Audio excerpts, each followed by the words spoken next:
Update sponsored by Ashish Tech Skills, ATS Riva, number 1 coding institute in Riva. Address first floor, Rama Govind Palace, Riva. नमस्कार, मैं स्वाति और आप देख रहे हैं विंध्या टाइम्स।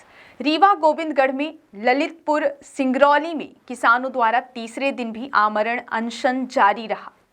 आमरण अनशन पर काफी संख्या में नौजवान अपने नौकरी की मांग को लेकर आंदोलन प्रदर्शन करते रहे। दिन भर पुलिस की सरगर्मी एवं आंदोलनकारियों का प्रदर्शन देखने को मिला। आंदोलनकारी ने निरीक्षण दल के अधिकारियों को पटरी में ही रोक लिया और अपनी मांगों को मनवाने के लिए 1 घंटे तक पटरी पर ही प्रदर्शन करते रहे। उधर शिवसेना के सिद्धि के नेता विवेक पांडे भी धरना स्थल पर आमरण अनशनकारियों का हौसला बढ़ाने पहुंचे एवं उनको हर संभव समर्थन करने का विश्वास दिलाया। उन्होंने कहा कि अगर जेल भरो आंदोलन भी करना पड़ेगा तो शिवसेना आपके साथ जेल भी जाने के लिए तैयार है, लेकिन आपको न्याय दिलाकर रहेंगे। असल में बताना चाहेंगे कि हमारे ललितपुर सिंगरौली रेल लाइन जो है, इसमें हमारे जो किसान बंधु हैं, देश में 2 ही चीज़ें महत्वपूर्ण हैं, जवान और किसान। और जब जवान और किसान के अधिकारों को छीना जाए तो हमारे हिसाब से हर देश के नागरिक को निकल के उनका सहयोग करने की चाहिए। और ऐसी व्यवस्था में मेरा मानना यह है कि आज जिस प्रकार से सरकार, यानी सरकार है क्या, सरकार हम हैं, यानी जनता है सरकार। हम चुनते हैं जिन जनप्रतिनिधियों को, और वो जनप्रतिनिधि जब जनता का दमन करने लगे तो जनता को अपने अधिकारों के लिए जमीन पर लड़ना पड़ता है। और आज ऐसी ही व्यवस्था हमारे क्षेत्र में सीधी सिंगरौली ललितपुर रेल लाइन में व्यवस्था ये हो चुकी है कि हमारे किसान बंधु आज कई सालों से, वर्ष 2014 का प्रोजेक्ट है ना, शायद ये 2018 का रेलवे प्रोजेक्ट आपका 11 10 प्रोजेक्ट जो है ना 2008 का है, 6 में इसकी शुरुआत हुई 2008 का। क्योंकि काम कब से शुरुआत हुआ अभी?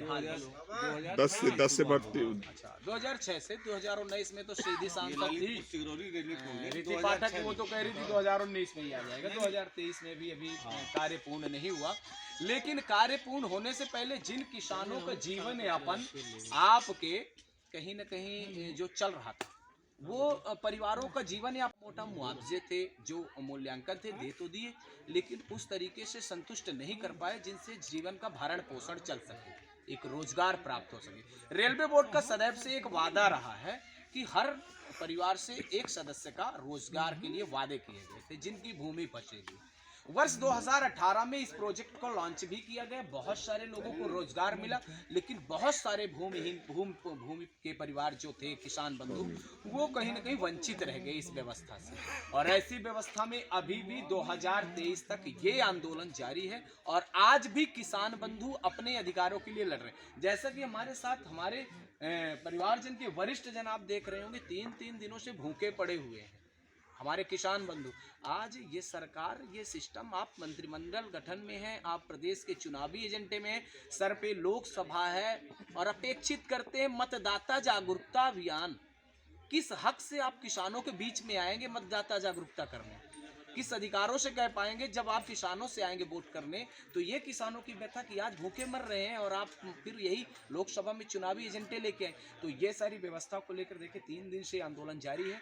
और पिछले कार्यकाल में भी मैंने रेलवे भू अधिग्रहण के मामले में, आपके ललितपुर सिंगरौली के मामले में, जैसा कि देखा होगा, मैंने सीधी में गिरफ्तारी दी थी अपनी, और मैंने बेशक आंदोलन किया था। और ये 2018 से मेरा शुरू है किसानों के साथ। 2018 में विजय प्राप्त हुआ था। आशा और उम्मीद है, कोशिश करने वाले की कभी हार नहीं होती। हमारे किसान बंधुओं का ये जिद और ये पागलपन अधिकार के लिए, अपने मौलिक अधिकारों के लिए अगर बना रहा तो संगठन उनके कंधे से कंधा मिलाकर शिवसेना खड़ी और सदैव मरते दम तक लड़ते रहे। लगातार बीच में हम लोग ये लगातार 1 वर्ष के आसपास पहुँच रहा है ये धरना निरंतर चलता रहा। ललितपुर सिंगरौली, सवाल उठता है कि किसान देश का भविष्य है। सरकार भी कहती है किसानों से देश चलता है।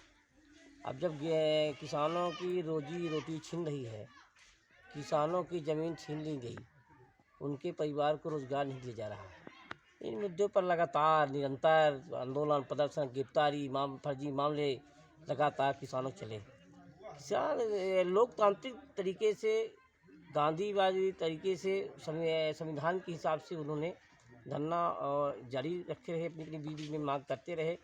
हर कार्यालय, जो चाहे रेलवे कार्यालय हो, चाहे कमिश्नर कार्यालय हो, चाहे संभागीय कार्यालय हो, कहीं भी ज्ञापन देते रहे, अपनी मांग उठाते रहे और निरंतर चलता रहा। अब किसान मजबूर होके, जिनकी अंतिम पड़ाव होता है, आज 85 साल का व्यक्ति, 80 साल का व्यक्ति आज मजबूरन में आमरण अनशन बैठ रहे हैं। क्यों बैठ रहे हैं?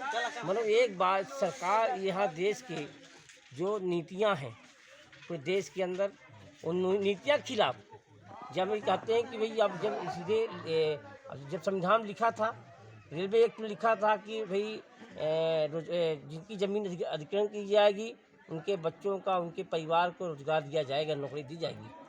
अब लोकसभा के अंदर पार्लियामेंट में जब ये चला, उसमें भी बगैर बहुमत किए, बिना जानकारी दिए, बिना सदन में लाए, रेल मंत्री ने ये कर दिया कि हम नौकरी देंगे। पूरा हिटलर शाही, अंग्रेज शाही जैसे चल रहा है। तो हम ये मजबूर होके अब निरंतर आमरण अनशन चल रहा है। और ये आमरण अनशन, ये जैसे मेरे यहाँ आवे एक में मेरे जो सीधी से साथी हैं जो पैर से विकलांग हैं, उनका तो हम कहते हैं कि देश की आज़ादी की हम भूमिका निभाने वाले अंग्रेज की हम ये मानते हैं, वह अंग्रेजों के खिलाफ। ये पहले हम लोग गोरी चमड़ी से लड़ते थे, आज हम काली चमड़ी से लड़ते हैं।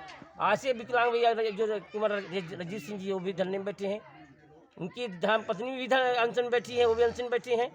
और ये हमारे यहाँ जो है, हम ये बुजुर्ग जो 85 साल के, हम इनको बुजुर्ग नहीं मानते, जवान मानते हैं। वो उनकी सरकार की नीतियाँ के खिलाफ, रेलवे विभाग की नीतियाँ के खिलाफ बैठे हैं, रोजगार के लिए, अपने हक अधिकार के लिए बैठे हैं। तो हम ये कहना चाहता हूँ कि मैं एक जिला पंचायत सदस्य भी हूँ, भारतीय कम्युनिस्ट पार्टी का, राष्ट्रीय दल का मैं प्रदेश का पोलित ब्यूरो सदस्य हूँ। और हम लोग जो सारे लगातार समर्थन कर रहे हैं, समर्थन चलता रहेगा। और ये अभी यो बैठे, हम भी बैठेंगे इनके साथ में, समय आने वाला है, क्योंकि हम भी बैठेंगे, मेरे साथी भी बैठेंगे, हम लोग पीछे हटने वाले नहीं हैं। अब चूँकि नया जब जिंदाबाद, तो हमारे जिंदाबाद उनका है जो किसान ज़मीन दिए, उनके दिल का है, उनका जिंदाबाद है।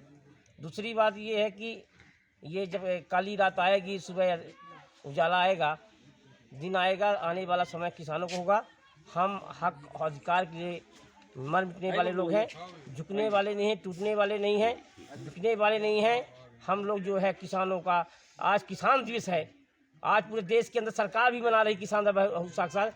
एक किसान भूखे मर रहे हैं, इसमें सरकार यहाँ मेरे क्षेत्र में जो मेरे यहाँ राज्यपाल जी मंगरू जी पटेल जी आए हैं, सारे मंत्रिमंडल है यहाँ है, उनको भी सोचना चाहिए ये बात को। किसान इधर, मैं किसान दिवस मना रहा हूँ, इधर किसान भूखे में बैठा है, अपने हक अधिकार के लिए बैठे हैं, इसमें ध्यान देना चाहिए। हम आने वाला समय किसानों को होगा। जय हिंद, जय भारत, लड़ेंगे, जीतेंगे। Update sponsored by Ashish Tech Skills, ATS Rewa, #1 coding institute in Rewa. Address: 1st floor, Rama Govind Palace, Rewa.